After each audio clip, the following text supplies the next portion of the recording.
No, you know what? One day I should have everybody just Can't be too careful though, those weirdos out there.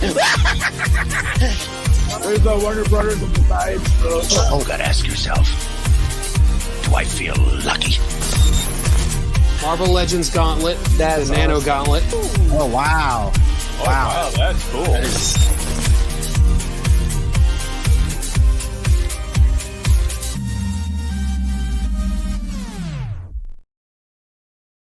What's up, everybody, and welcome to another episode of Collectors Assemble live here on Toy Quest 101. We got a special show today on a Thursday versus Friday, so that means tomorrow we won't be having a show. But today we got a special guest and a special company coming on to our show. You guys know that we pride ourselves on our live shows to having as many companies as we can in the hobby on our show to connect with you guys. It's something that a lot of companies don't do. So when we do have them on, it's kind of special because you get to interact with them and really get to know them as people and as a company, you know, in this hobby that have things that you might obviously want for your display. So very special, show tonight because we do have one of my partners for the past couple years. We got Tommy Vargas from Factory Entertainment, guys. I know you guys heard me talk about them before. I love what they have. They don't really have statues or figures, but they do a lot of props and they do a lot of things that I always say are complementary accessories to our statues, especially our display. So I can't wait to show you guys because I did take some pictures of some of the stuff I had, and I could give you some ideas of some visions that I had with certain things that we saw there. And I know a lot of you guys saw our booth tour that we did at San Diego Comic-Con. I was with Calvin, and he was just shocked when we did it. So it was pretty cool. But thank you guys for being on today. I know it's a weird day to be on, but we're on, and I'm really excited. So let's introduce my panel. As always, let's start with my right-hand man, Josh McCoy's in the building. Still going strong, even though there's a storm in Florida. What's the weather forecast over there, Josh? It is bullshit. That's what I'm at right now. But I'm here. I'm ready to have a good time, and hopefully my power doesn't go out again, so I can make it to the stream. That's all right. Well, I'm thank you for trying to be on, and hopefully we'll keep you on. I see everybody in the chats. Thank you guys, and for those who are going to be watching on the replay, guys, make sure you hit that like button and leave a comment for us, man. And I have everything in the bio of the video for Factory Entertainment if you guys want to check them out as well. Let's get to our resident artist, ladies and gentlemen, the man, the myth, the legend, the guy who we're going to be visiting the booth at Skills Power. I'm still waiting for my last giveaway. What did you win? Tell me. I don't even know what he's talking about. Enlighten us. And we'll make it happen. Enlighten us. Yeah, let me know. I'll make it happen. What do you want? Sean Carlson's in the building. What's up, Sean? Hey, how's it going, guys? My bad. That threw me off. I didn't know what he was talking about. That's all right. Listen, whatever they're asking for. Remember? Oh yeah, I think he was the one who you gave the Spider-Man away. The one behind you. It was that the one. big one, the Stanley side one? Yeah. I think that was it. I think so. Yeah. I'm still waiting for our intros, man. Skills Power. Oh yeah, you guys gotta tell me. You guys gotta let me know what kind of intro you want. I have something picked out. We gotta work on that. We gotta work on that. I've said that the past couple of weeks. And I can't get copyrighted on it, so we gotta get you guys intros. All right. The WWE one for Anthony, that's copyrighted, isn't it? Yeah, but I don't know. It doesn't get hit, so I'm okay with it. Well, I guess it'll be a trial and error type thing. Okay. But yeah, man, I missed these two. They've been at Halloween Horror Nights for the entire month, even last month, and this month and next month probably. But man, I'm glad they're here. Obviously, it's Thursday, so they're home, and they're also going through the storm. Ladies and gentlemen, we got Andrew in the building. What's up? What's up? How you I'm doing? just happy to be back. It's been a while. How was Halloween Horror Nights been? It's been a while. Oh, let's not get into that too much, honestly. No. Are you happy you're home, or you want to go back? What's the No, what's the deal? I'm happy to be home. Like I would normally be there right now if it wasn't for the hurricane. It's pretty much, like about 4 days out of my week on a weekly basis, and I'm gonna keep it short and sweet. The teenagers, and I sound like an old fart when I say this, something needs to be done about the teenagers. Oh. Like there's a whole thing going on with that. They're causing a lot of chaos out there, and people that know about Halloween Horror Nights know exactly what I'm talking about. So, well, let's not ruin it for people. Wow. All right, let's get to the other half of Andrew, Miss Ashlyn. What's up? Hey guys. Do you feel the Hey. same way? Oh yeah. No. It's I did 5 weeks or 5 days last week, so I was tired. Oh man. So Oh, hopefully it gets better in October though. Skills, power, never mind. I knew it too. I was about to say, but I didn't want to throw him under the bus. I was like, is it Fato's channel? Because I remember you winning something, but it wasn't on here. I deliver, bro. Not that Fato doesn't deliver. He'll deliver. I'll talk to him for you. Don't worry about it. That's so funny. But listen, I'm glad to have you guys on. I miss you guys, obviously. I want to send my prayers out to Mr. Kennedy. For those who don't know, his pops passed away. I don't know when he's gonna come back on, but he's a part of Toy Quest 101 family, and I know he's going through a lot of that stuff. So make sure, guys, if you get a chance, reach out to him, send him your condolences. We love Anthony. So but guys, without further ado, all right, let's get our guest on. Hold on, who is this? Aaron, what are you doing, bro? Aaron, whenever you feel like jumping on, let me know. All right.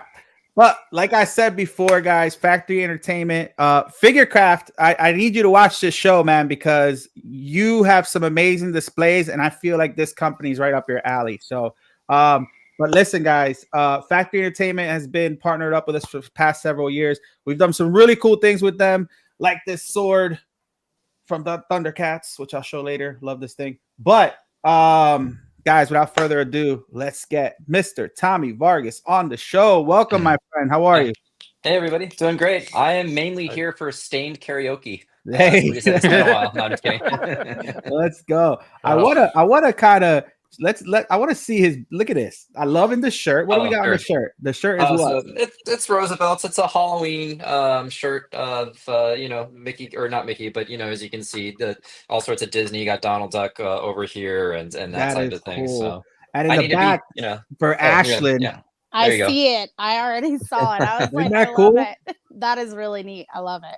That's my shrine to the Haunted Mansion. I'm a bit obsessed with that ride and have been for ever since I can remember. So now cool. I feel like I need to show Tommy something I just got, because it's from an artist on Etsy, and it's really cool.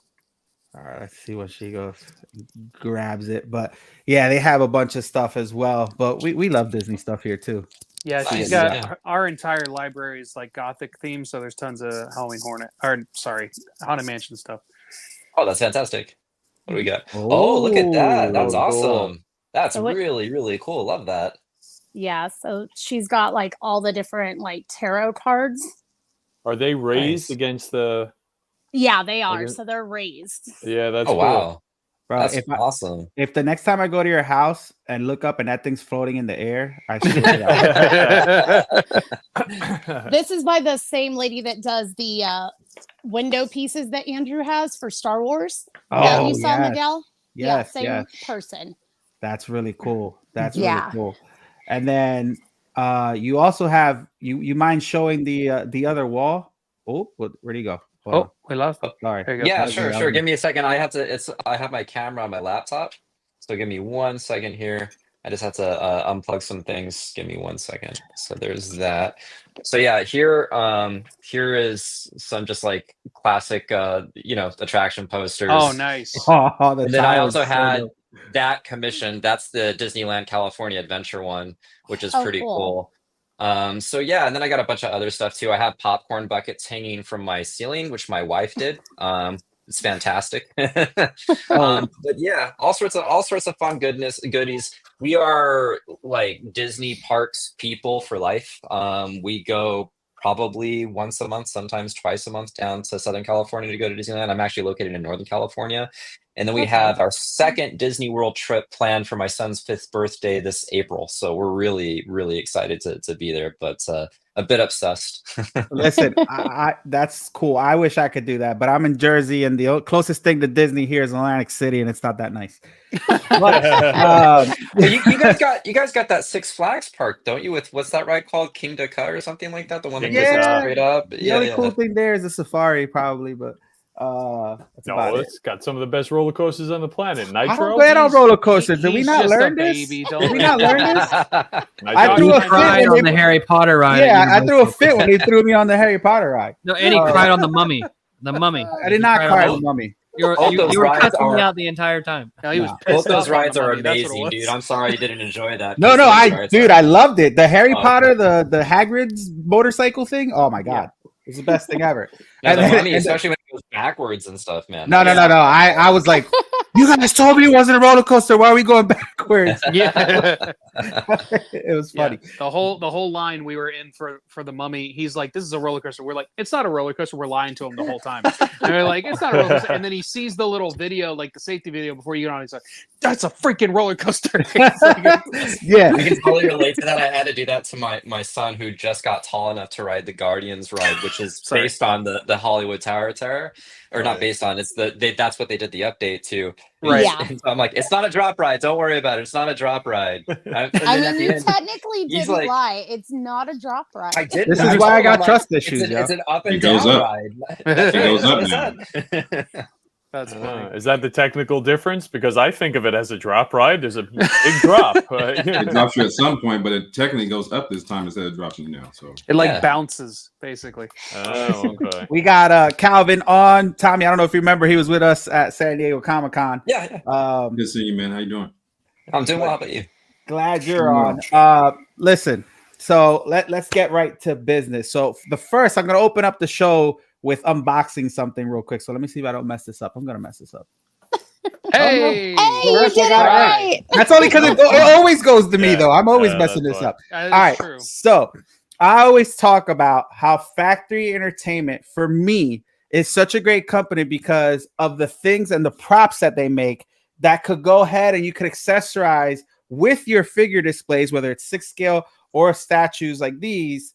And I'm going to show you one thing right now because I know Batman 89 has been like, this has been the talk for the entire month. Obviously, the anniversary of Batman, we got the Hot Toys Batmobile, the Jazz Inc. Batmobile. Everything's been Batman. So this is something that I've had for a while now. And this is a scaled Batman grapple launcher. It's a prop replica. But what I like about this is that it will look amazing with some of your displays, Figurecraft, Calvin. I know you guys have some amazing displays with the Batman, 89 amongst some of the, other Batmans that you have. But this is really cool. So check this out. This will be a quick unboxing so you guys can see how this works. And this is basically what it's going to look like here. It's just a nice little display here. It comes with a little stand. Let's get the camera. Boom, boom, boom. And then you put the little clips on the side. Hopefully I don't break anything because I do have clumsy hands. All right. And this thing's pretty heavy. This isn't like light at all. But then you got the scaled replica here. Check it out. Which is pretty cool. And then you just put it on your little display here. And then this is kind of what it's going to look like. Where does he get such wonderful toys? So just imagine that. And then I sent a picture to Josh. He's going to show for us real quick. So you guys can see what I mean, because I went ahead before the show and I took out my Batmobile and I put it on so you guys could see what it looks like next to it. So this is the 89 Hot Toys Batmobile. You're going to see this. Now imagine this, obviously, with the figures and the Joker and Keaton and all that stuff. And this is just one of the things that they have for Batman. They got a bunch of other things, which we'll show you guys on their website in a little bit. But this is basically what I'm talking about. They got a lot of cool little things like this that I think, me personally, in my opinion, is just really cool to have with your, displays. And really take it to another level. Is that the level? Go back to that. So you still got that picture? Go back to that. I just want to know. I just letting you know. I'm calling it out there. Tomorrow, I'm ending the meme wars because Calvin has just been quiet the entire time. Did you just say Calvin? Or not Calvin. Thank you, because I'm not part of that. lay out. But anyway, all right. So back. All right. So, Tommy's like, what is going on? I have a meme wars with another YouTuber. I love it all. Yeah, I was surprised to see Diddy on this podcast. I got a little scared. that was straight Photoshop. None of that was. He wasn't a part of anything. It was all Photoshop. Bro, we have a back and hide forth. My baby oil.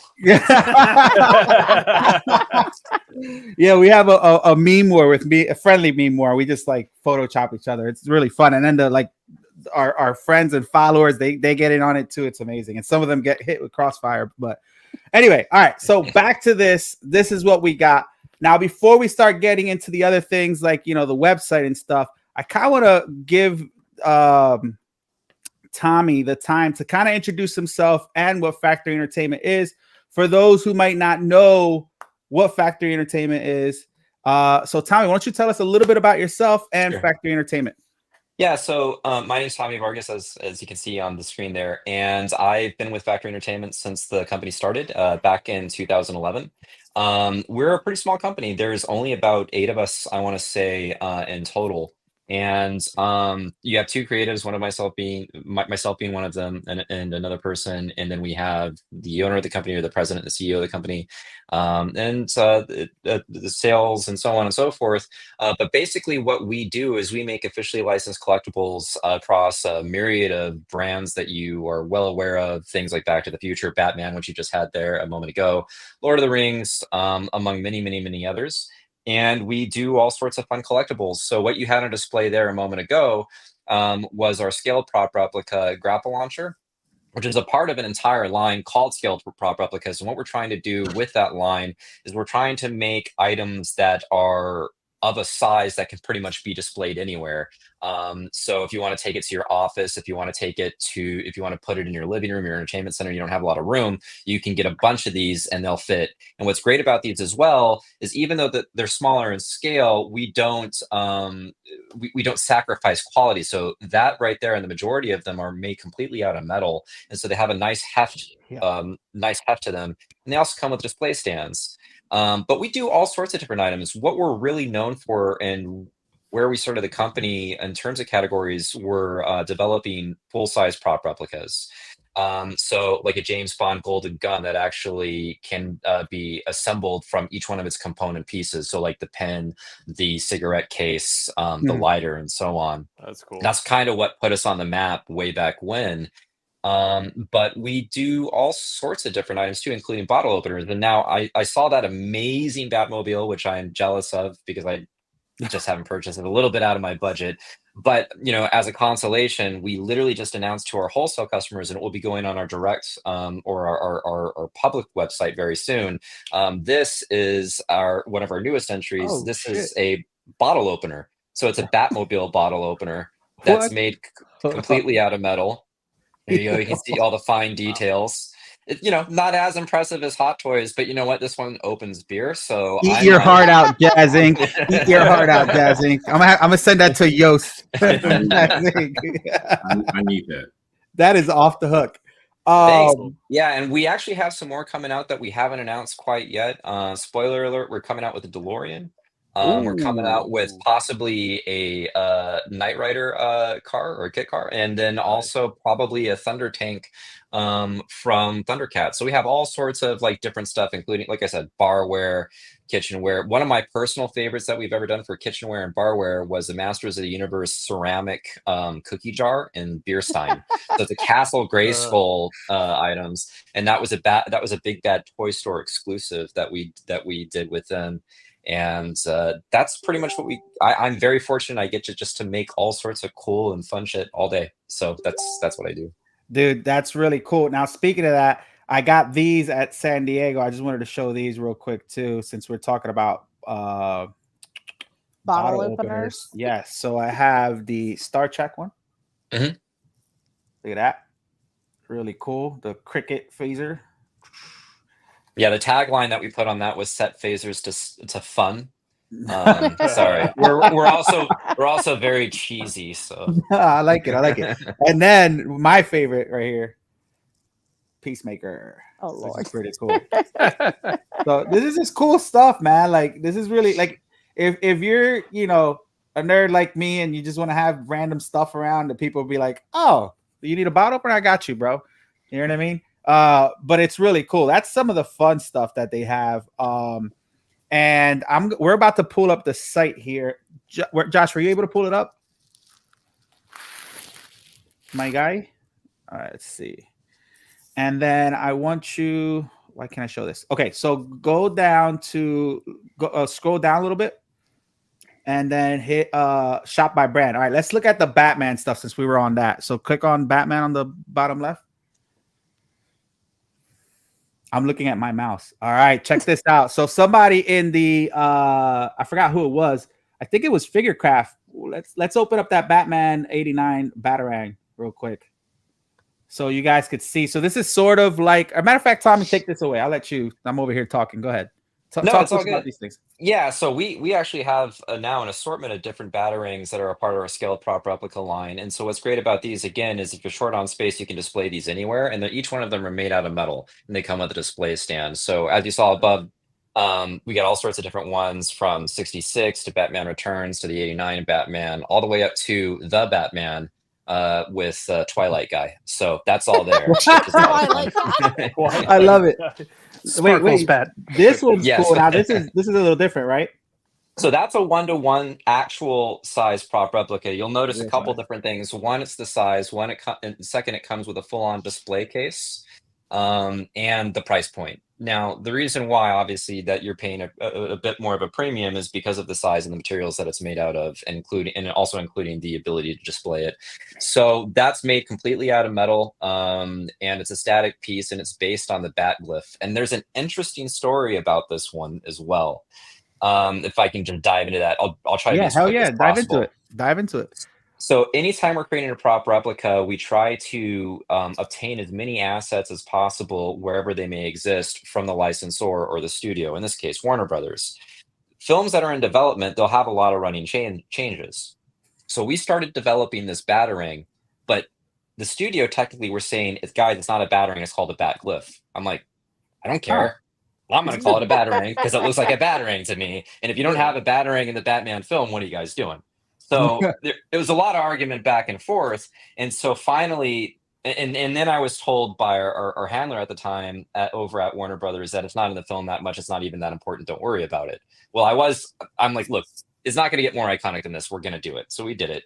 We got all the approvals and everything else. What's interesting, though, are those orange accents that you see.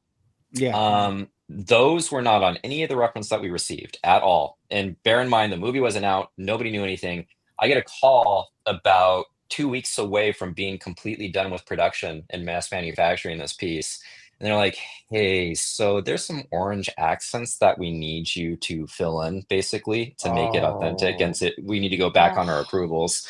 So I had to get on the phone straight to our factory overseas and be like, guys, get a lot of tape and some paint. So that's because each one of these are hand weathered and they're hand painted.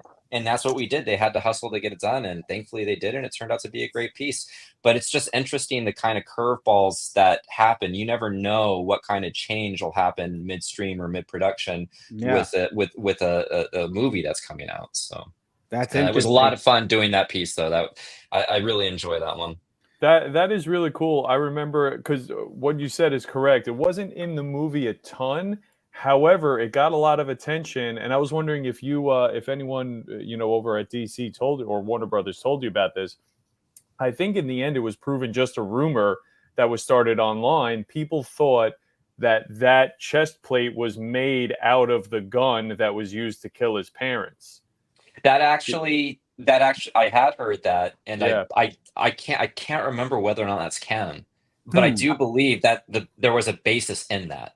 Yeah, I remember watching something on. I wish I could be more specific, but something on the DVD extras where they're going into the props and how they the behind the scenes, how they make everything. And I remember some guys saying that was not our original intention, but once it came out, we didn't say no because it was a good idea. So let it fly. But yeah, it got a lot of attention because justifiably, it is a very cool idea.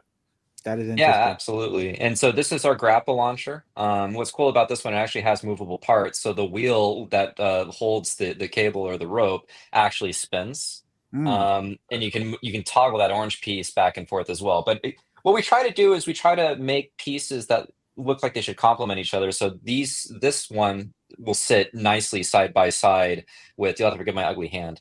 Nice side by side next to Wait, are you the hand model too? Oh, dude, I do everything. Oh! That's awesome. All right. What else we got here? And then some, there's another bottle opener. So that battering bottle opener, if you scroll up a little bit and to the left, so that's another bottle opener that's really cool. That was more of an inspired piece. So what I tried to do with the company when I presented ideas for making bottle openers more than just slapping art on, an existing bottle opener is trying to make something unique. And this is one of those instances where it looks like it could be a battering, but it's actually a bottle opener. And so there's no real obvious bottle opening components to this or mechanisms. Where the bottle opener mechanism actually is on the tip of the bottom of the wing. So you kind of get an idea of where that lip is that hugs the bottom of the cap and pulls it open. And it does it really great. That's the other thing. Every single one of the bottle openers, I do a great deal of quality control on just to make sure that they work and also to keep me happy. So yeah, I was going to say quality control. Yes. A lot thorough testing of the bottle openers. So that's our 1966 TV series Batcave. This is awesome. Yeah, we had a really good time designing that one. Barry, my colleague, he was chiefly responsible for putting this one together, along with another person named Gary. And what's fantastic about it is made out of mixed materials. But what we really tried to do was to make sure that it would fit an existing Batmobile produced by, I think it's Mattel. Because obviously we don't have the license to do die-cast cars. So what we wanted to do was an environment that you could put your Batmobile inside of, and it looks like the entire cave. That's freaking amazing. So that'll actually fit the I have one, the Hot Wheels 66. Yep. That is freaking awesome. Where's Mario? Where is Mario? Mario's not even watching, and he would love this. We have a friend of ours that is a huge 66 fan. And he would love this. This is really cool. Nice. And it has LEDs. Oh yeah, it lights up beautifully. There are tons of lights, and the computers are the ones that actually I find to be pretty cool to watch because they kind of flicker, and there's like a little sparkle type of element to them. So that's freaking neat. Let's check out some of the Back to the Future stuff, Josh. Because this is another big thing. A lot of collectors have Back to the Future stuff, and one of the biggest things, real quick, let's go to the little, nope, to the right, all the way to the right, I can't see this, the plutonium. There you go. So this is cool. I think Bretta has this. I think he has this next to his DeLorean from Hot Toys. But this is another one of those things where like this would look super cool next to your DeLorean display and all that. Do you, Calvin, you got the DeLorean, right? I do. See, this is another one. I showed you this over there, right at the con. Yeah, we saw this at the con, but yeah, these are sweet, especially the flux capacitor. Oh yeah. Yeah, I'm not sure which one Andrew has. Andrew has a die-cast vehicle prop that is sold in Universal Studios, but I'm not quite sure what company produces it. I don't know either. And I know there's a lot of companies that do them. Yeah, like his is a pretty decent size. It's just a toy. It's fine. It's just a toy. But go back. Let's talk about the bigger items here, and we might refer to my video a little later and go back to this. But talk to us about let's talk about the flux. Oh yes, this. Oh, go ahead. Talk to us. So the flux capacitor was a dream project of mine, and it was one that internally for a couple moments was thought that was going to be cost prohibitive to produce at scale with all of the features and the bells and whistles, and we made it happen. I had the great fortune of working with Universal and people at Amblin, but also a gentleman named Steve Ratke from Valor Replicas, who produced the prototype of this for us to use as reference. And collectively, he and I did a real deep dive in getting every bit of detail possible and assets possible to make this as authentic as possible. And so what you have, because it's never officially been done before, at least officially licensed in the most accurate way. Another company did produce one years and years and years ago, and I won't mention their name, but if you find them and you find their unit, well, good, it is filled with inaccuracies, and it's not correct. I mean, even if you look at the case, the utility case, the paint is completely off. It looks white as opposed to the appropriate gray that's here. But what's fantastic about it is while it looks somewhat simple on its surface, there are all sorts of complexities that exist within the details of the piece itself. For instance, the brass relays on the inside of the utility case itself have unique labels with individual serial code or individual serial numbers that we were able to verify from the original prop itself.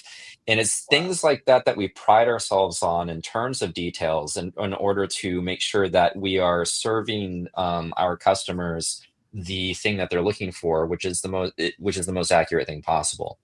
One thing that we did do a little differently on this piece, which was inspired by the design itself, was if you look at the side panel there on the left, and in fact, if there's an image on the gallery down one more, there you go.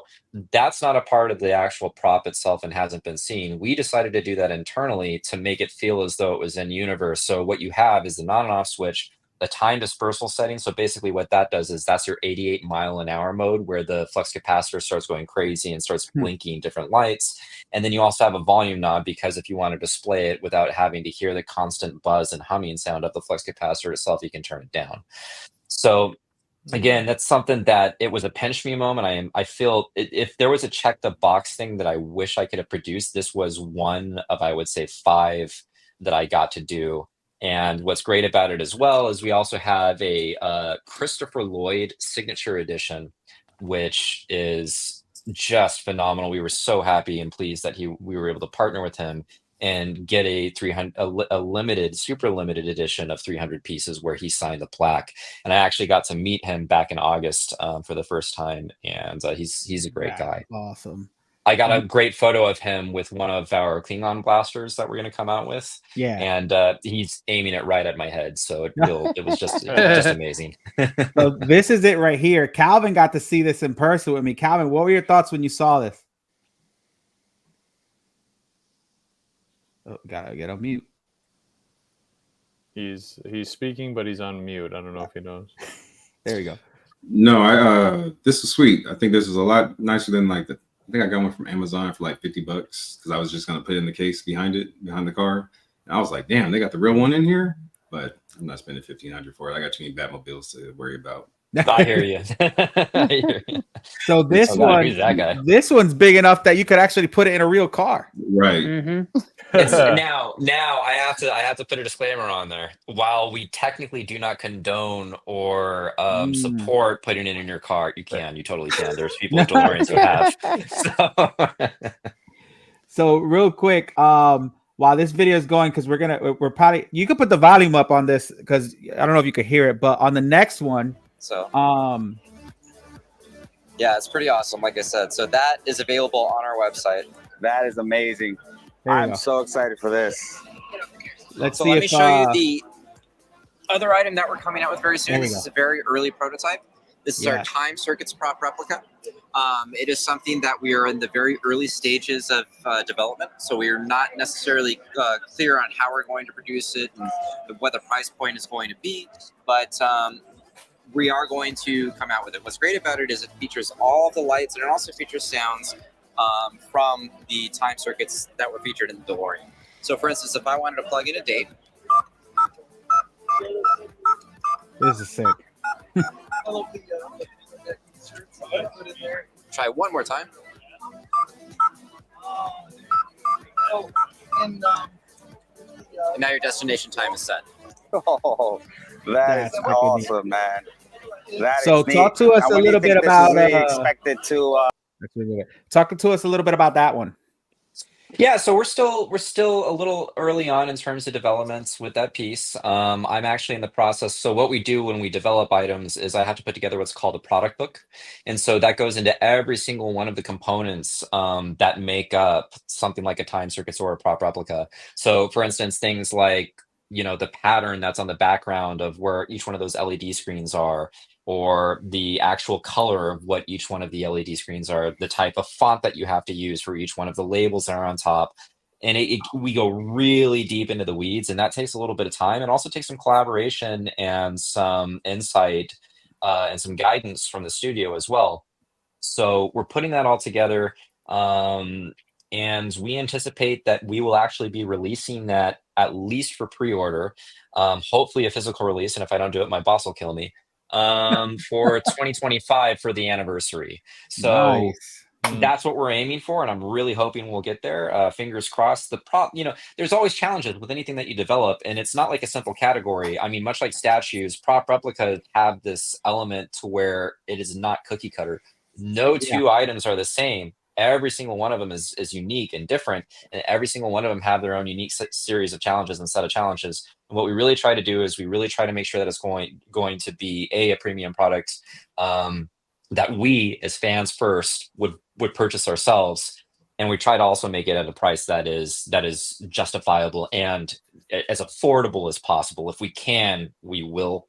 It's just a question of, at the end of the day, can we do it? Plus, we're a business; we do have to make money. Otherwise, we would end up like some of our predecessors and other counterparts that have fortunately not lasted too long. But that's kind of where we're at the moment. Another one that we're going to be coming out with for the 25th anniversary, or not 25th anniversary, excuse me, as well. It's the 40th anniversary. I wish it were 25 because now I'd be dating myself. But yeah, we're also coming out possibly with a Mr. Fusion that we're also hoping to release in 2025. That's awesome. So yeah, in a full-size prop replica, we're hoping to actually put some lights in there, and that'll have sound effects, and we're also trying to put some other elements in there as well, some features. Can't promise anything, but things like fog coming out of it, that type of stuff. So we're going strong with Universal. We got a lot of stuff for Back to the Future, and Jaws is also coming up on an anniversary year as well that we plan on having some fun stuff for. So that's where we're at. Cool. I have That's to mention awesome. real quick, if I could. Yeah. This is gonna sound kind of dumb, but as someone that collects a little bit of some replica type stuff, I really appreciate the whole volume knob option for the flux capacitor, because there's so many things that I have. Most of them are just things I've gotten from Disney, whether it be Marvel related or Star Wars related. And there's things I would love to just have this on without the annoying noise going Dude, off I the can entire relate. time. I can relate, and the idea was inspired. My 4-year-old, when he turned 2, he got this Fisher Price freaking airplane that spins, and it's probably breaking some decibel law, because I swear the thing is makes your ears bleed, and the song is just contagious. He loved the crap out of that thing. I had to hide it at one point because I'm I can't do it anymore. I just can't. So anything with a volume knob on it is essential. We do try to do that. Nice. Cool. So go back to the Future thing real quick. So I just want to show you guys.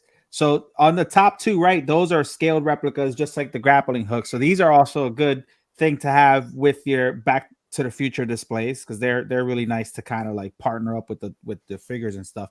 And then you got some bottle openers here too. Are you doing a giveaway today by any chance?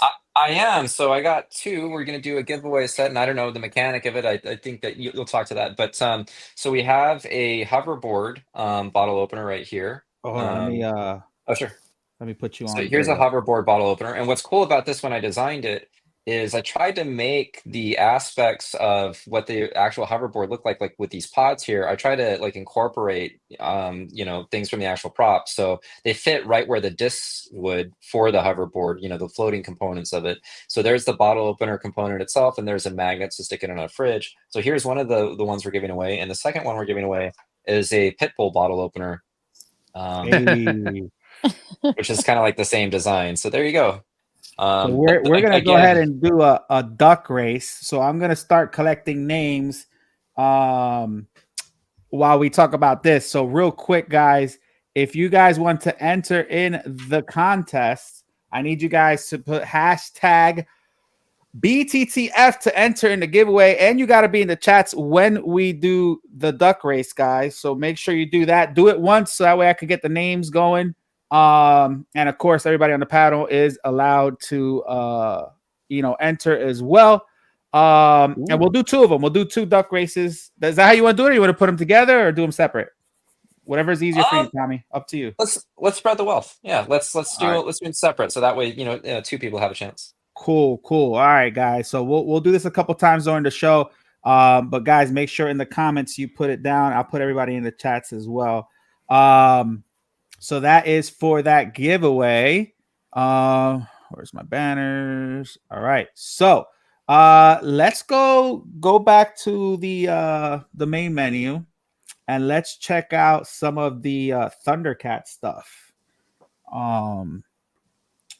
Josh. Thunder. There we go. So talk to us about these because, of course, and I'll show this sword in a second. Let me just get these names real quick. But talk to us about all these cool replicas. Now, I love this stuff. We did a whole video on this, and this was actually our entry video when we first partnered up, and it turned out really well. It was really amazing. Good feedback. But go ahead, talk to us about this. Yeah, the video, the quality of the video was absolutely fantastic. I can't thank you enough for doing that again. It showed it off just perfectly. And so what's great about these, and this was unique to us in terms of a challenge because it was the first time it had really been done. So to back up a little bit before I get to this one, we had actually created a Masters of the Universe power sword made out of metal. And it's an actual sword. The challenge there is, how do you create something that's based on a plastic toy and make it look like it came like a real world sword? And so we did that. We were able to actually create a very heavy sword. I think it's big and it looks like something that He-Man himself would carry. So we decided to carry that through over to Thundercats. And this is what you have here. You have just a real world realized version of a fictitious weapon that was only ever animated or toys were created around it. And so we think we did a pretty good job, and customers and fans tend to agree. Yeah, it's really cool. Let me make myself big here real quick on this computer so you guys can see. But we did the video, and this was neat. Me and my daughter had a lot of fun with this one. And guys, I'm telling you, so the cool thing about this, like he was saying, it does come with like the shield to kind of hang it up with the logo of the Thundercats, and it's really cool. But this looks amazing, guys. If you have especially a quarter scale statue of Lion-O or something, in front of it. They had the one from Munra and his sword, Skeletor's sword, and I actually gifted that to my stepdad, and he got the tweeter head life-size bust of Skeletor, and he put the sword behind it, and bro, it looks freaking fantastic, man. I was kind of regretting that I gave it to him after that. But it was really, like I said, these things are really cool to have. And like I said, it's just a really cool complimentary thing to have with your figures and your display. So let's go back to the website. Did I kick you off? What did I do, Josh? How can we get you back on? There we go. And let's go back. So let's see what else we got for Thundercats real quick. Yeah, let's check that one out. So talk to us about this. Yeah, so we just announced this one on and this is a part of our scaled prop replica line again. And what's great about this one is unique in the sense that it actually is comprised of 2 different parts. So you can literally pull the sword out of the claw. And see, this is what we try to do as well. So just backing up a little bit when we're talking about the plutonium case, doing 1-to-1 scale replicas isn't always practical. Like, I couldn't actually put together a plutonium case and not end up on a bunch of government lists in the first instance. But the second component of it, shipping, you mean? Like, yeah. Oh yeah. And especially if they're made overseas, could you imagine that on a customs document? Plutonium case in China. So there's that. There's that aspect of it, but it's also the fact that it's so voluminous and so big, nobody would have a place to put it. And I think at the end of the day, the demand wouldn't necessarily be there. So we compromise in the sense that we make something that actually is smaller and can still work and not compromise on quality and premium materials. And that's what we did with the plutonium case, and that's also what we've done here with this item. Because trying to do this completely out of metal at a 1-to-1 scale would just be it would be very difficult, and the price would be really prohibitive for a lot of people, and it just wouldn't make business sense either. So this is what we did with this piece, and we just announced this a couple months ago, and people have been really excited about it. Yeah, this is cool.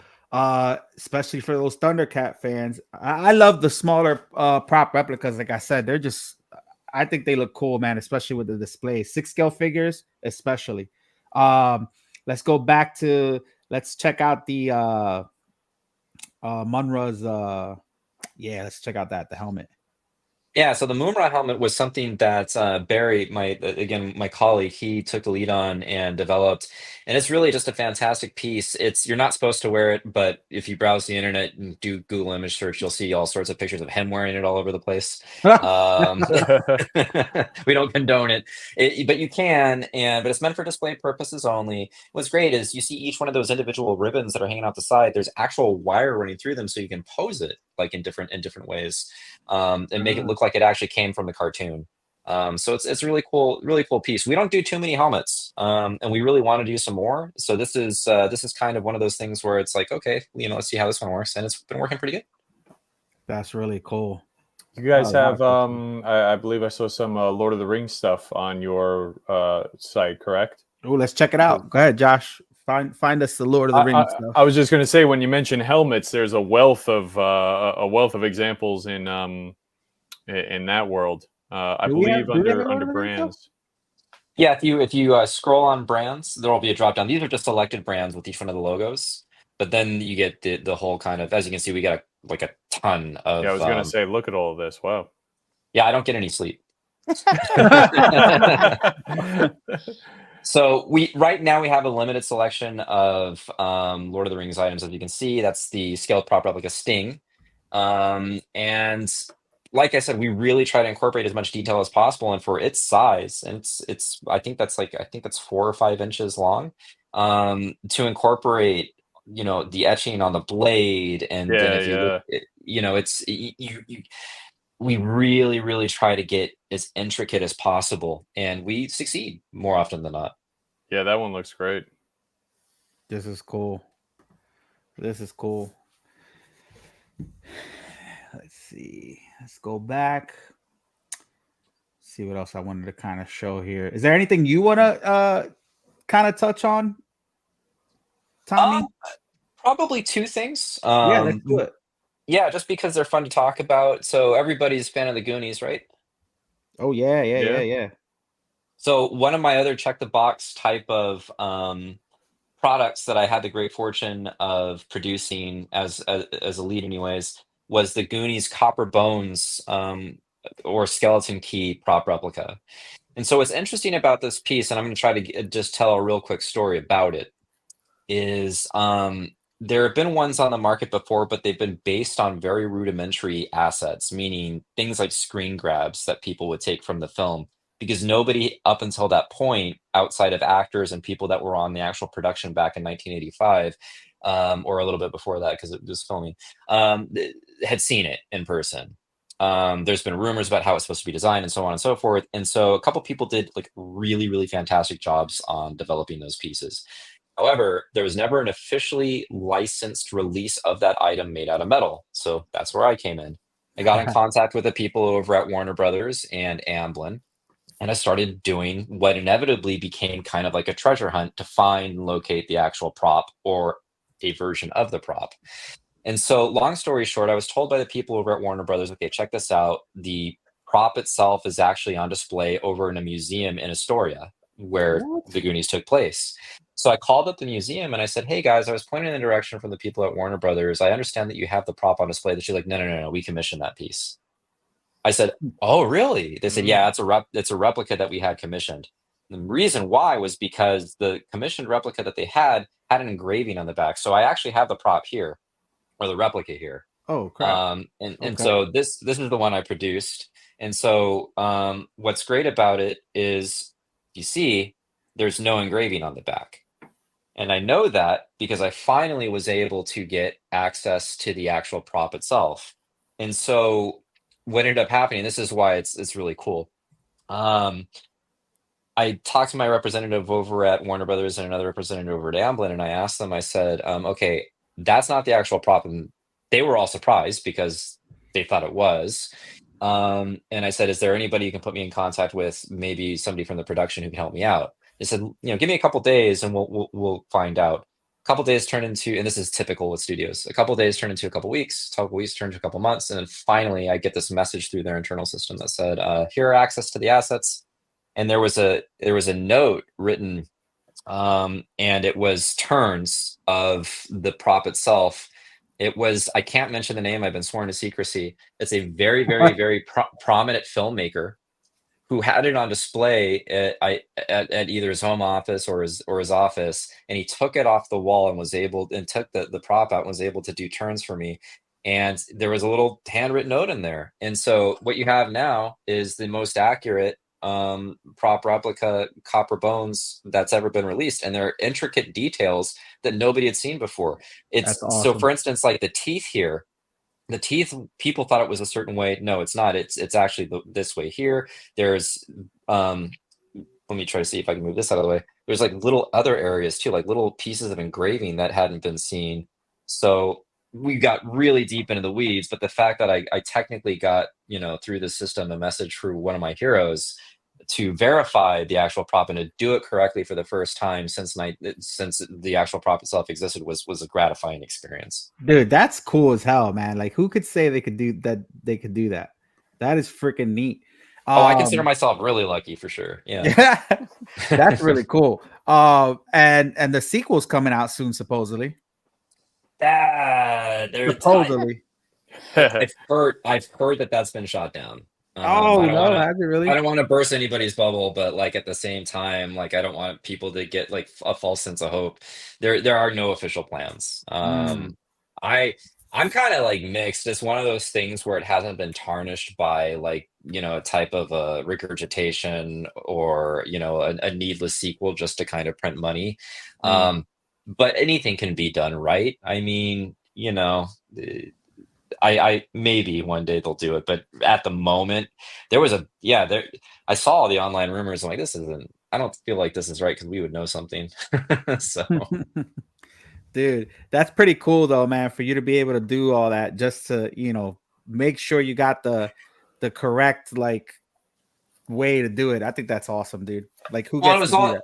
And it was like I said, it turned into being like a treasure hunt because I had to ask a bunch of different people. I had to, cross a bunch of different, paths in order to finally make it happen. And the real reason why was because we were trying. His name's Jim. He's our sales guy, but he's also one of the most creative and talented people when it comes to product development because he has a storied history within our community and within our industry. He said, Tommy, I think that there's an engraving on the back. I'm like, are you sure? I don't think there is. And so that's where it started. And we really had to do a deep dive just to make sure that if we were doing one, engraving or no engraving. So no engraving. That's awesome. That's freaking awesome. What was the other thing you wanted to touch on?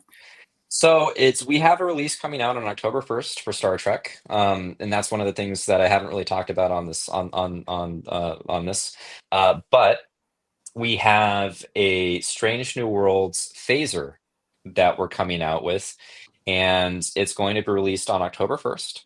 And people are really excited about it because we just a couple of months ago, right before Comic-Con, we released that tricorder there, and it sold out in record time. There was just all sorts of interest, and it's a great piece. But I actually have what we're going to be releasing here with me. And I'd love to show it to you guys. Let's do that. So people, if you're aware of Strange New Worlds, this is. So this is what it looks like. Hold on. Yeah, no problem. Sorry. So there you go. All good. So here's what it looks like. And it's reminiscent of the original series phaser, but with changes, obviously to make it unique. So what's great about our piece is this is made out of metal. The body's made out of, or is cast out of aluminum alloy, and it's hefty like all of our 1-to-1 scale replicas are. But what's great too is it also features electronics. So you turn it on, I don't know if you can hear the sound with my headphones. Oh yeah, we can hear it. Yeah. There you go. And so it has, it has stun, it has kill, in all sorts of different settings. And then if I go here, you can see it fires. So that's kill, obviously. And then there is stun.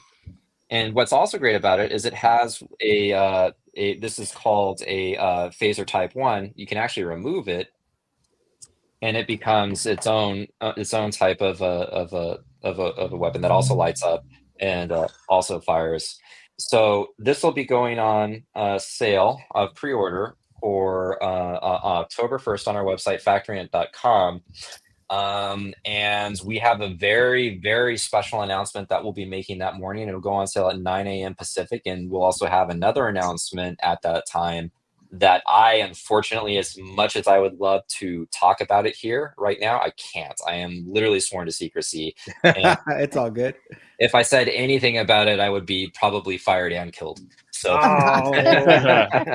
but trust me, it'll be, if you are into Star Trek and especially Strange New Worlds, I promise you it'll be worth your while to at least check out. If you don't check it out, and you are a big fan, you will be kicking yourself that you didn't. Dude, that's cool. But thank you for showing that. That's awesome, man. That's, first time here, you get to see it. Redeemer, that was my fault, bro. I told Redeemer 8:30 and I forgot he's not on the East Coast. So I'm on Chicago time, and no, my bad, man. I should have thought more. I was like, man, nah, you're good. You're good. Hello, everyone. Sorry for the late intro.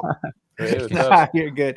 Listen, so Tommy, speaking of Star Trek, right? Let's go back to the webpage real quick, Josh.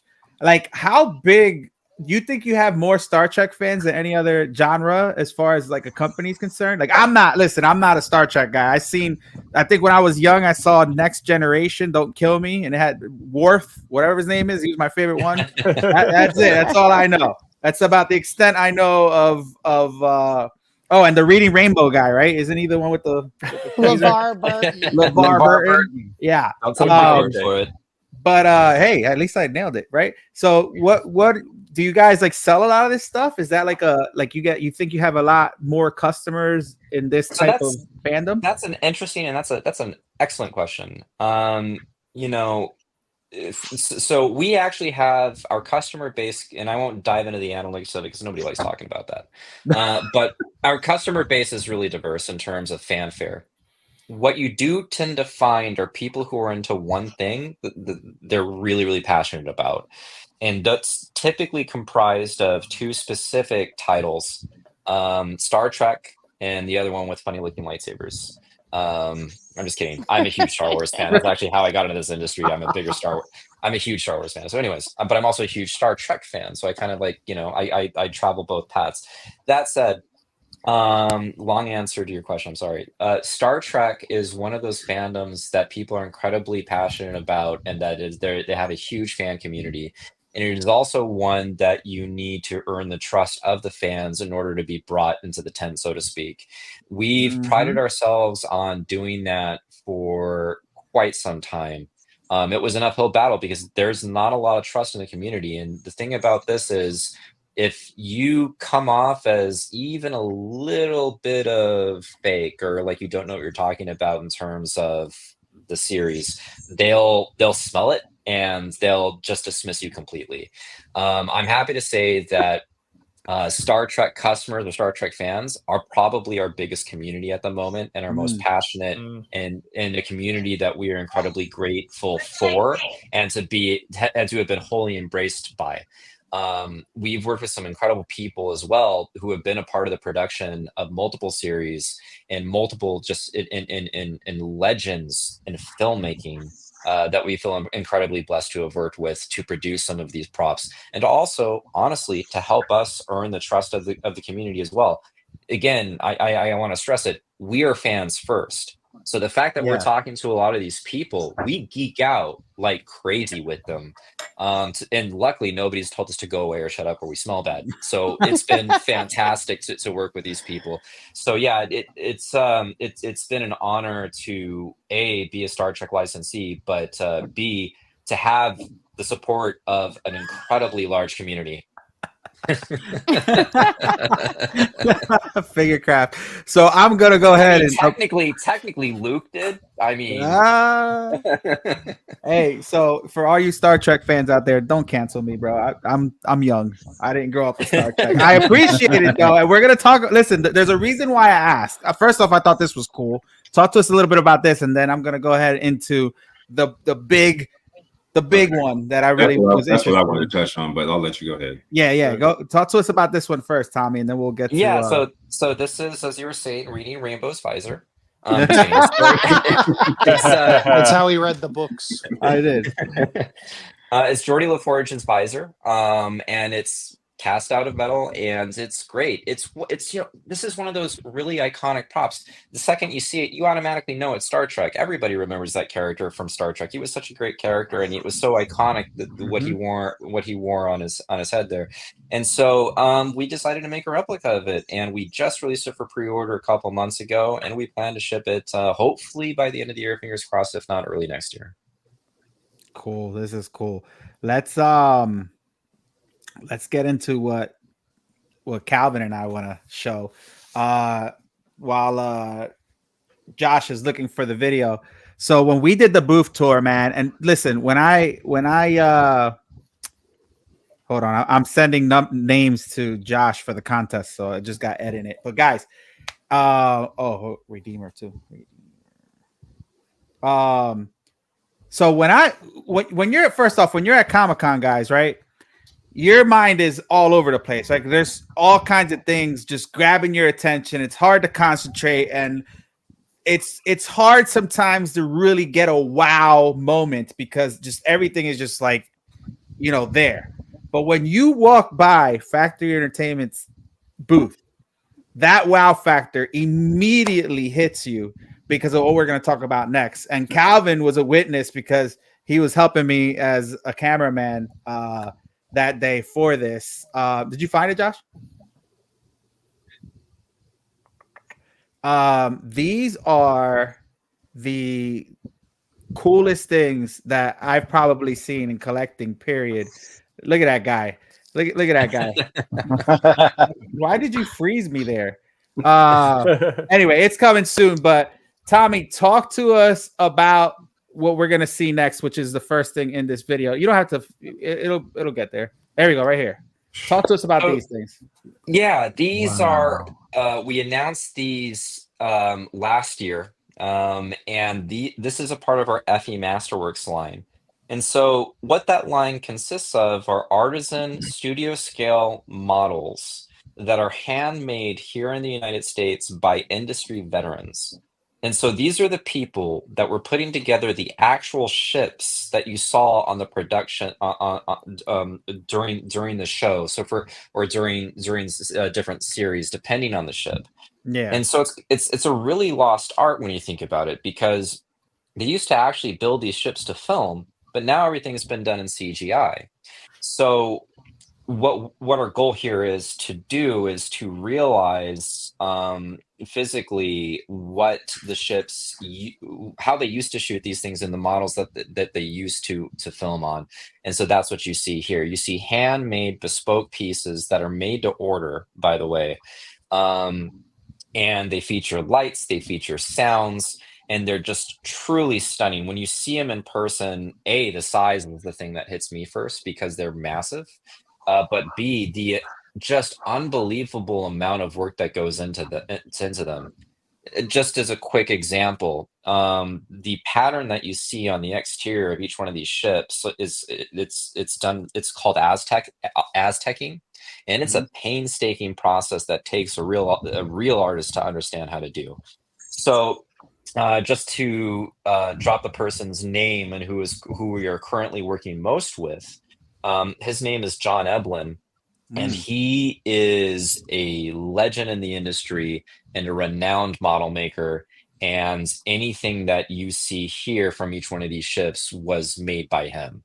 And so how it works is each one of these ships range from $15,500 all the way up to $20,000. And so while, yes, it is expensive, what you are getting is a true piece of art, a unique edition size of one, essentially, collectible. And then over here, I think we talked about it. So that's the Phoenix, and that was done by an artist named Connor. And he's a younger guy, but just brilliant. And when you look at the detail of this piece and the lights, it's amazing, especially the interior, which I think you were able to shoot there, where you can see the all of the detail of the interior and the lighting. But that's the FE Masterworks line. Other companies have tried to do it before, and they weren't exactly successful in being able to sustain the line. But we have plans just to continue to make these. And very soon, within the next couple of weeks, you'll see the Reliant go on sale on our website, factoryant.com, in the FE Masterworks section, as well as the ET ship that we also had there. So made it, like I said, it's one of those things where we're incredibly lucky to work with such amazing, talented artists. And this is the premium line. It's like a white glove service type of program. Dude, and what you guys don't realize is, like, and I try to get it on video, but it's so hard, but you could look inside the little windows, and I think towards the end of the video, matter of fact, let me see if he has it on now. Hold on. Like when you go, I don't know if it's now or towards the end of the video, but basically when you look inside the windows or inside any openings, you see the smaller spaceships in there, or the aircrafts. You see like all lights inside. Like there's so many details inside of the little pockets of every ship that you're just like, wow. It's not just the exterior. You got to look at the interior of this. And I know I captured some of the lights in this one, but like on the other ships, like you see everything, and it's like super, super dope, man. Like, and you could tell that the craftsmanship is there, and you know, there's a reason why it's that price point, man. And it's just crazy. And these are made to order, right?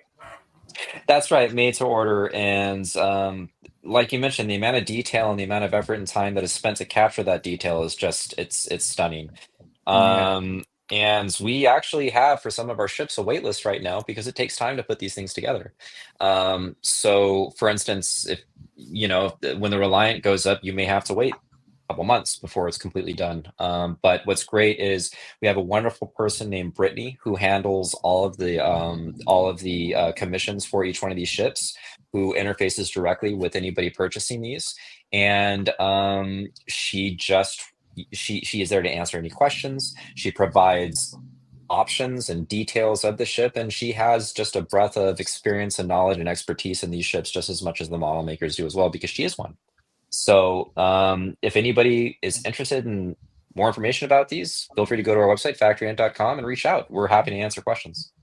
These are really cool. And Calvin got to see these. Calvin's, what you said you wanted to make some comments on these? What was the price point in this again? So that one in particular is $20,000, but the prices range. That's the only reason I didn't order it. Well, you know, I'll tell you, when we're setting these up at various shows, we do sweat quite a bit because we're worried about breaking it. I believe it. Because you have to assemble them too. I literally just had to Google because I couldn't remember what the name of the ship was. But I've got 5 Batmobiles, a DeLorean, an Ecto-1, and my 89 ships out in 4 days. So clearly I'm a vehicle guy. Nice. And this caught my attention. As soon as he brought me to your booth, I was just like zoned in. And he was like, oh, look in the window. I was like, what do you mean look in the window? He was like, look in the window. So I lean under, and like you can literally see, like, you feel like people are walking on the inside. It's amazing. I'm like, well, what the hell? I don't see Batman sitting inside. I got to buy the figure to put it inside. No, these were amazing. So kudos to you guys on these. Yeah, this is really cool, man. And you know, as much as I'd love to take credit, none of this is anything I did, and I frankly I don't have the time or patience to do. And I am so thankful somebody does, because they are truly stunning. Give it to your team because they did a hell of a job.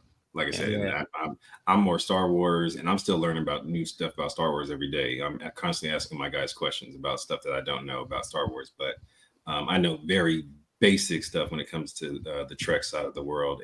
But this, like Miguel said, everything that you can look into and be zoned into and be drawn to, this is what caught my attention over the whole show. So you guys. Well, thank you for the whole show. Wow. Well, thank you so much. That's a huge compliment. We really did try to make that portion because our booth is kind of like cut into two parts. We have that really great section over there or over there, and then if you're facing the booth, and then we have which features all of the high-end ships, among other things, and then our other side, which is more of our contemporary regular line products.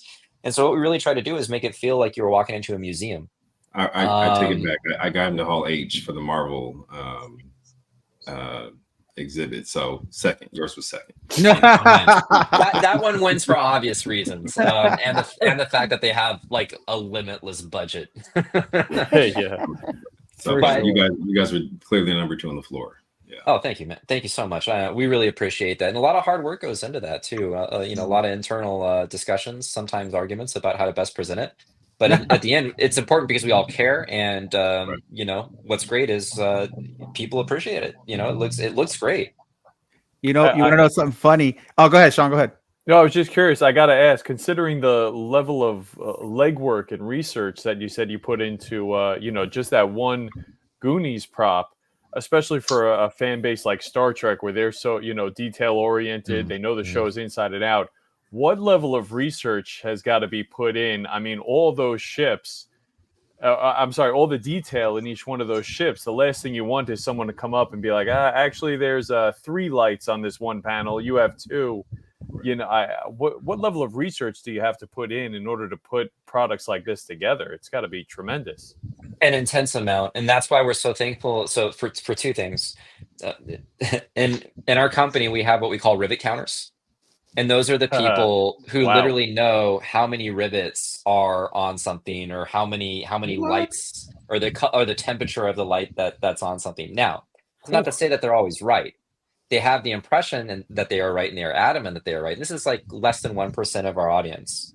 But that said, what's great about this is the people who are putting this together, especially those high-end ships, or are the same people, or who are advising us to put this together, are the same people who actually made them for the screen. So when we do these, we're getting the guidance from the actual people. So a rivet counter can come up to us all day and say, that's wrong. What we say is, we'll talk to that guy because he made it. So it's kind of hard to argue. That said, if somebody believes something should be a certain way, because we are all fans, and I even have, my impressions of how something should be versus what is actually true based on the materials that you get. And so you have to make some compromises. And so our credo is kind of like, we're going to do the best we absolutely can as fans first, and we're going to do the best amount of research and intense and get really deep into the weeds, as I talked about. But if you don't like what we're doing, make one yourself. That's what's great about this. I'm going to call those fans that are always complaining about hot toys and statues. You are now going to be labeled as rivet counters. It comes from a really good place, I think. I understand that level of obsession, and I also appreciate it because it's what I kind of have to do. And like I said, if they don't like what we're doing, or if somebody doesn't like what we're doing, we are fully supportive, and we endorse, like, hey, just if you don't want to buy what we're selling, that's fine. I can appreciate that. Then make one. Make one. Just don't make hundreds, because then we'll send a cease and desist. That's funny. Redeemer, since you jumped on now, let's go to the brands page. Why don't you? Is there a favorite brand that you like? Let's see what we could show here. It's the DC line, bro. Like the DC line. Oh, we talked about Batman already. You like Batman, right? Yeah. Let's go back to Batman. That's fine. Let's go back. This is the DC line. So I don't know if you saw these replicas. Remember we talked about it on the last show. That's why I wanted to invite you here for this one, so you could see. And then I showed this. You'll probably catch on the replay, but this is I got one of the grappling hooks here. But these are some of the things that they have. What's your favorite Batman? It's gonna be the nostalgia for me, 89. Oh, okay. We'll show this one again. We showed this already, but we'll show it again. So let's show the Batarang. So this is really cool to have on display with your 89 Batman that's coming in. Yes. But do you have the Batmobile? The Batmobile? No, I don't have the Batmobile. It was a very harsh decision, even for the Jazz Inc. brothers. So I had to be like, yeah, no, I couldn't do it. But I might still go ahead because the wait list is open. So I put in for the wait list for the Batmobile for the Hot Toys. So nice. We'll see what happens. The DC shop still has some where you're not okay on that. Okay. But yeah, they have a lot of Batman stuff, and like we mentioned earlier, this is cool to put like with your displays and stuff. So they got a lot of stuff. What is there another brand that you want to talk about, Tommy, or anybody on the panel that's interested in looking at? Tommy, do you guys have the license for the Batman animated series, or is that one you haven't gotten yet? Ooh. So great question. We do have the license to make collectibles for the animated series. We actually have, and I know it's not necessarily like awesome. I think it is though, based on the artwork. We have a 10 tote coming out for the animated series, and we actually have plans to create some other great items from the animated series. I'm a huge animated series fan. I grew up watching the cartoon obsessively, and it's one of those things that I've been pushing internally to do more product for. So hopefully more in 25 and 26. Well, Jazz Andrew's Inc. cringing because he's like, "Oh, great, something more for my wife to buy." Because I'm also a huge Batman the animated series fan. I actually got to meet Kevin Conroy at MegaCon here in Orlando the year he passed. So, that's amazing. That's great. great. So I'm a huge BTAS fan. So anything like that, like Batarangs or the the grappling hook that he uses in that, like any of that stuff is like on my list for sure. No, we would love to do that one. The animated series grappling hook is it's one of my favorites. It's iconic. It is.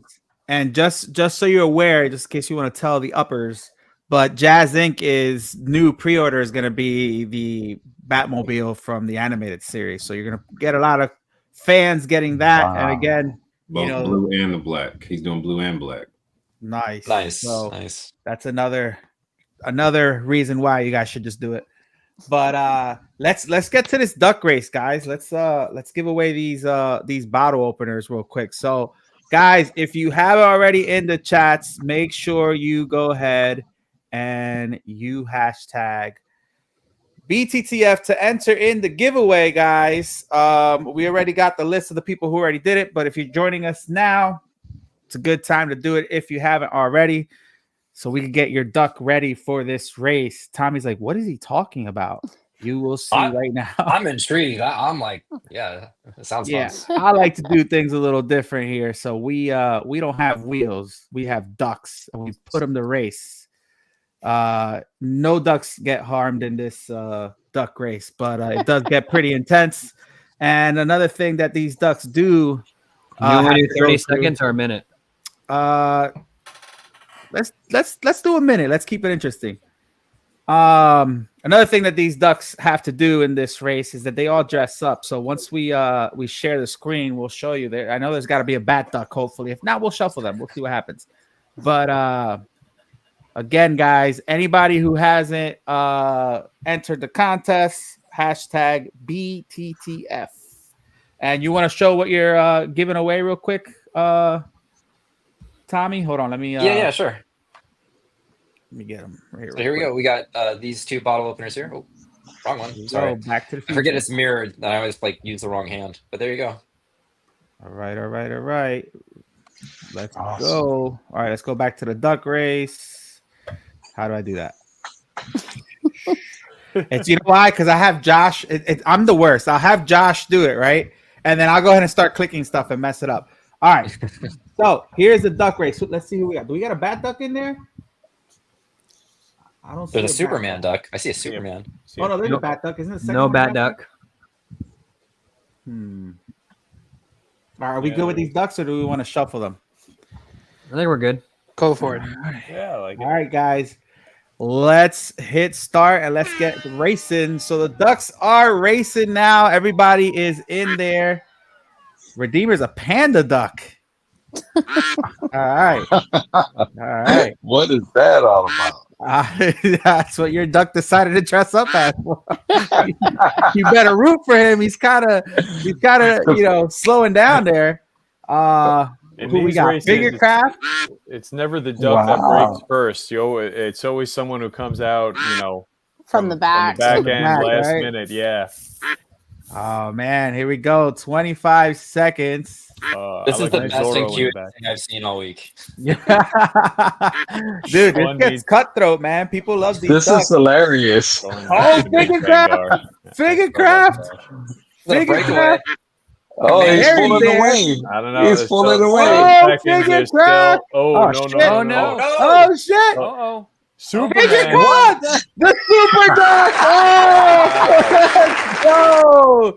Figured dog. That's hilarious. We're doing two, right? So I need to take him off for the second one? Yeah, so all you got to do is it'll tell you to remove the duck that won. Where? On the top. You see it says. Oh. I want to call a foul. I think he pushed me out the way. I was coming up. Let's FigureCon has one. FigureCon, I'm gonna give you the choice. Which one would you like? Let us know in the comments below real quick before we it looks like it still has him on there, but we'll just... all right. If he wins again, we'll do it again. Okay. But real quick, FigureCon, let me know which one you want. Tommy, you want to put them up real quick? Yep. So you got your choice of Marty or Pitbull.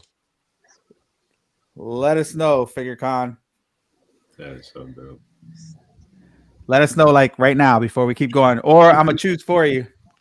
All right, let's go back to the duck race. You got a minute to decide. Oh, he wants Marty.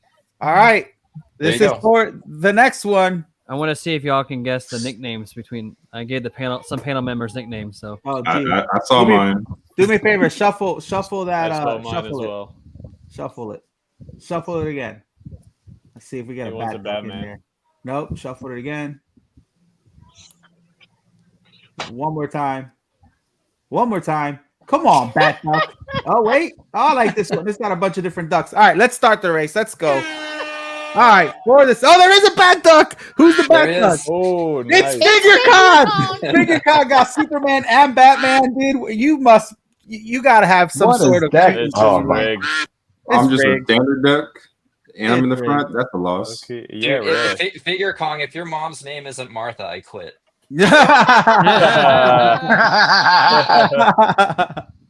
Yo, did you put Andrew as Boys to Men? Yes. Okay, who's low key Mr. Steal Your Girl? Oh, that's Calvin. Hands down. Calvin. I was gonna say I figured. All right, here we That go. is so funny. Shakes and fries. Oh, that's me. Shakes and fries is me. I don't know why you put me in there. I'm not in this. All right, let's go. 10 seconds.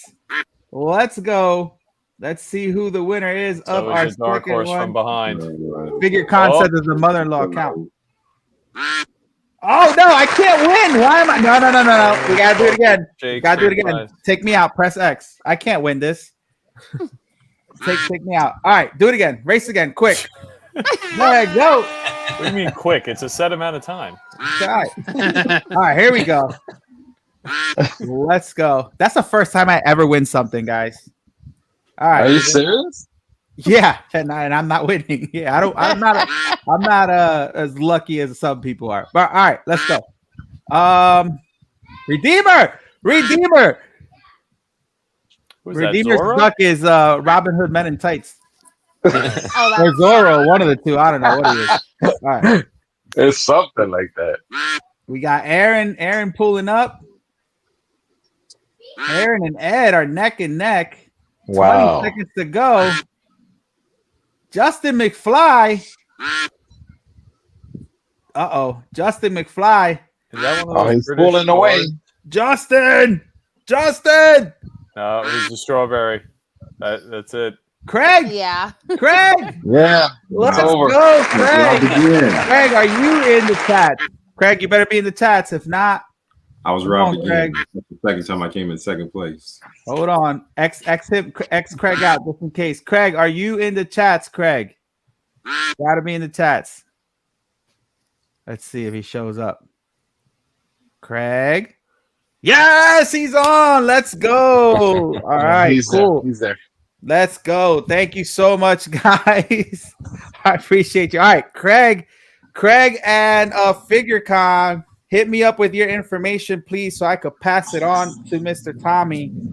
Congratulations and thank you guys for being a part of that. I hope you guys enjoy some cold ones for us on behalf of Factory Entertainment.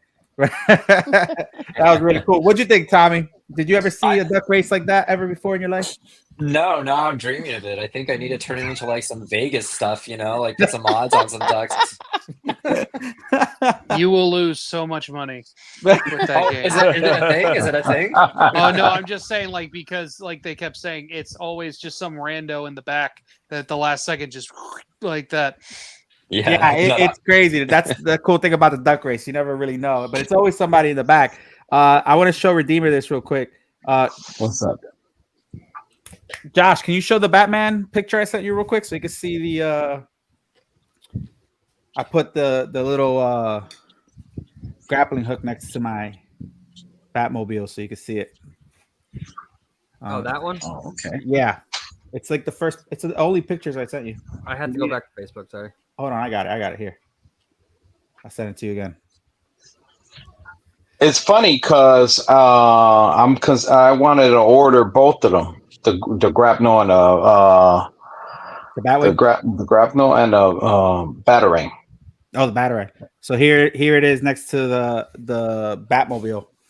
But it's just like I said, guys, they have so many cool things that you could just elevate your display to just another level. Whether it's the smaller ones or the bigger ones.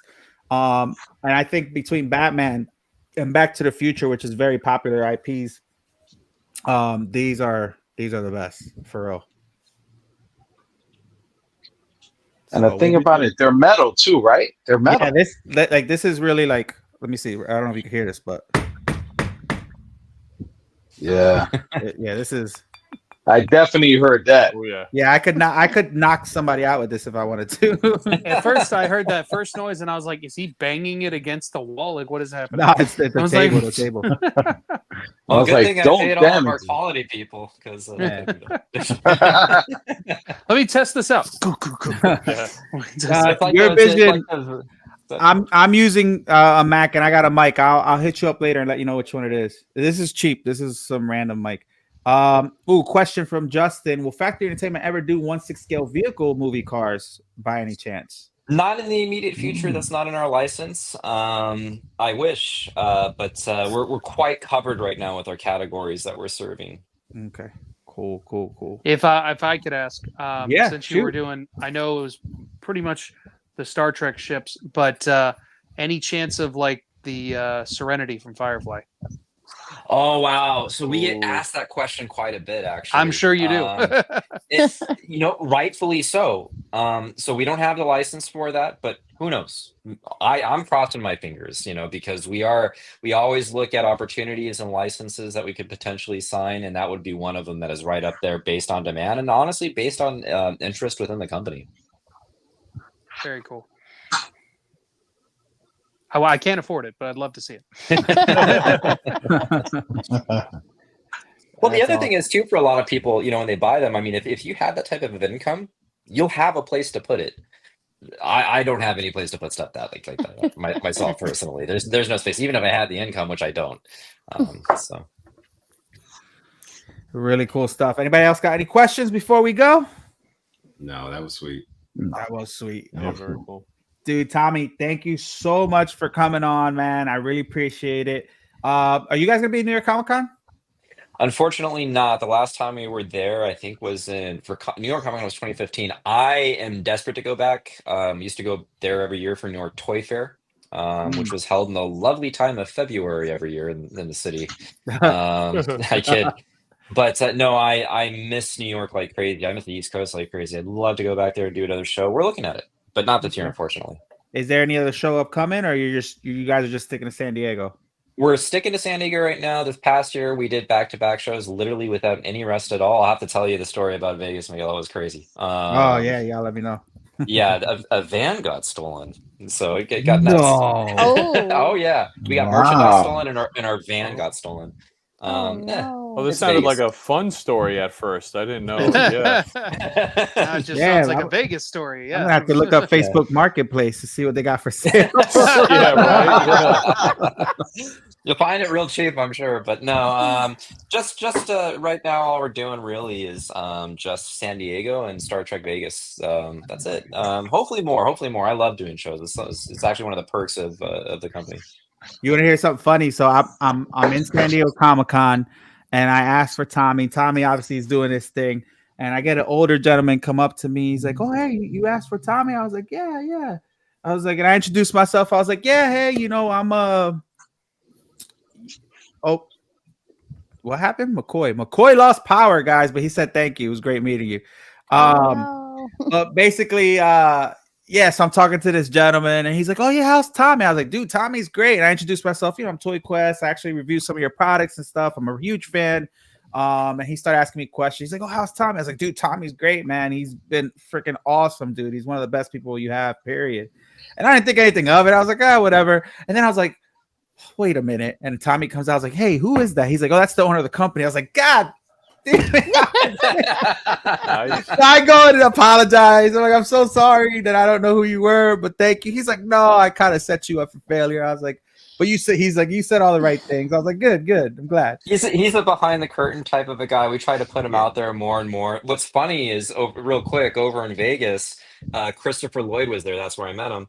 And a lot of people, for some reason, thinks that the owner of the company looks like Christopher Lloyd. So he's rolling around the hall, and people are pulling him aside for photos because they think he's Christopher Lloyd. So he just rolls with it. It's actually pretty funny. But yeah, next time you talk to him, if you ask that question again, just say like, "Yeah, you should really give him a raise. He's doing a great job." Oh, I said that. I said the second time around, I was like, "Yo, give that man a raise, bro."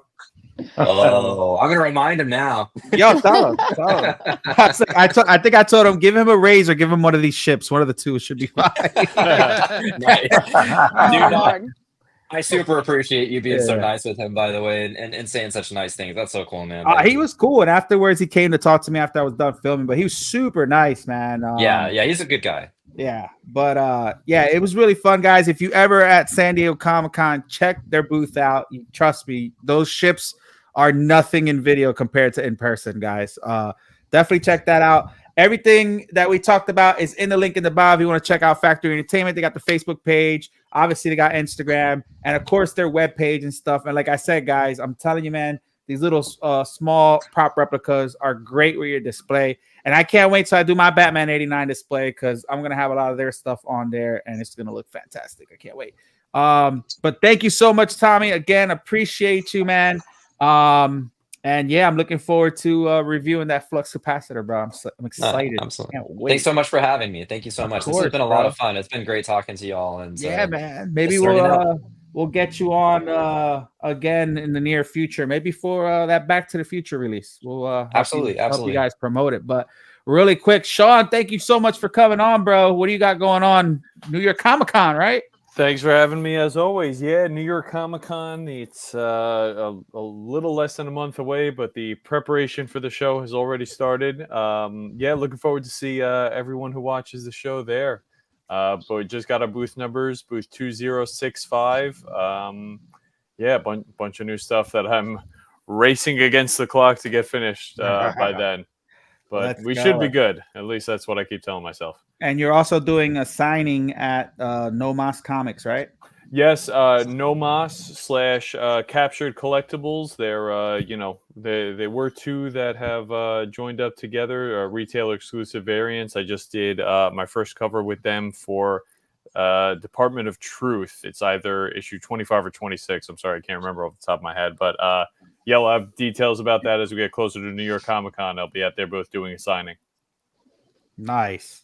Very cool, guys. And again, our event page is on the Facebook pin. So if you guys want to check that out, whoever's going to New York Comic-Con, we're going to have a big meetup with other YouTubers and panel members on shows.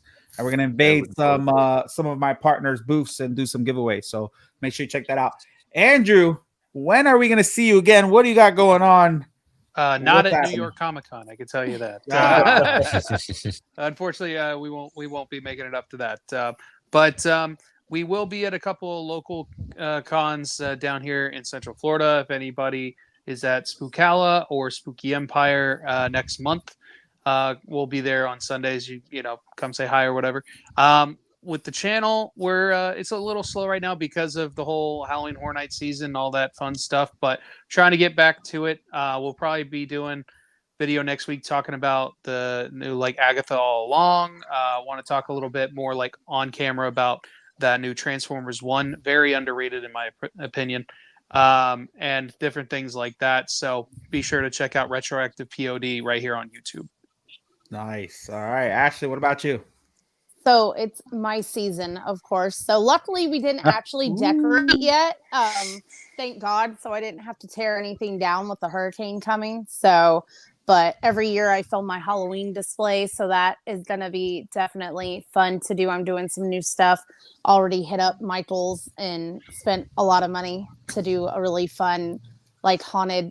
Yes, honey, all the shade. Thank you. So I'm going to be getting that set up hopefully sometime next week, and I'll have that up on the channel. You can find all of my new stuff that I got. Like I was showing Tommy some of the new Haunted Mansion displays. I don't know where I'm putting it yet to go with my other Haunted Mansion stuff. So we'll be getting full Halloween spooky season over here, and you guys can check that out at BookBrat90. So I'll have that up on TikTok hopefully in the next week or so. Very nice. All right, cool. Low-key, what you got going on? Same old. Tomorrow night, LWO with the guys. I believe P-Rock should be hosting. Yeah, I believe so. P-Rock tomorrow night with his crazy self. So who knows where that's going to go. 1/6 Scale Man on Sunday morning, Collector's Lounge. So, and then Say What on Wednesdays. And back here for next Friday, obviously, if I'm not at work. So you let him know that he lost terribly this year, and I remain with the crown. My name's Ben, and I ain't in it because every time I try and get on one side, somebody get mad at me, and next thing I know, I'm getting straight shots at me. So listen, I'm ending it though. I'm gonna announce next year's, and that's it, because he's not biting back as much. So my question is, with P-Rock hosting, is he late to his own show, or usually, but we be on his ass about it. So he has to go and take his break beforehand. So he'll come in from his phone camera and talking about he's hiding from raccoons in the backyard. So you never know what to expect with him. I know I came in late, but I'm loving the Haunted Mansion setup behind you. Disneyland's like 45 minutes from me, 20 if I jump on my bike to get out there. So as soon as the picture blew up, I was like, oh, okay, I see all that back there. So loving it. That's cool, man. Redeemer, what you got going on? Cool Nerds Lounge. Man. When's that? Monday, right? That's right. On Monday, and we're usually on around 7:05. That's the sharpest time that Fatal Collector has, because he always is very punny about being there on time. Other than that, I will be doing at least like 2 or 3 reviews. I just got the 89 Batman, and I just got that Wolverine Tiger Stripe suit in, and that too. Yeah. Next week, I don't know if you got the notification on your phone, but the brown suit Wolverine, they're going to charge tomorrow. Mm-hmm. So that's going to be coming through probably sometime next week. Yeah. So the Batman 89, I got it from Marcos, and I don't know what's going on, but I haven't received that one yet. I did get the Tiger Stripe, and I'm waiting for the brown suit. I might do a review of them together. I'm not gonna do it separate. I got too much crap going on. But I feel you. Yeah, I got boxes of stuff here, man. But and you're gonna be here tomorrow, right? Yes, I fly out tomorrow, which I got to check in. I fly out tomorrow in the afternoon, and I'll probably hit you up at night. My rules meeting is at 7. It's at 7. Okay. Well, what I'll do is I'll message you my number and all that. That way you get in touch with me directly. All right. Yeah. Sounds good. All right, guys. Thank you so much, everybody, for joining us tonight. Don't worry about it. He ain't eating nothing. He's gonna eat. Are you crazy? We're in Chicago. I'm eating pizza. What the hell are you talking about? He's gonna eat pizza. Yeah. I'm gonna take pictures, and I'm gonna send them to all of y'all, so y'all can all day. All day. All day. Chicago style pizza. Yes, sir. Let's go. Anyway. Like I was saying, thank you so much, everybody, for jumping on. And Again, Tommy, thank you so much. Really appreciate you for jumping on. And for those who are going to watch us on the replay, because I know we're on an off day, guys, make sure you hit that like button. Leave us a comment, and we'll see you guys on another episode of Collectors Assemble Live. Peace, y'all. Tommy, don't go away.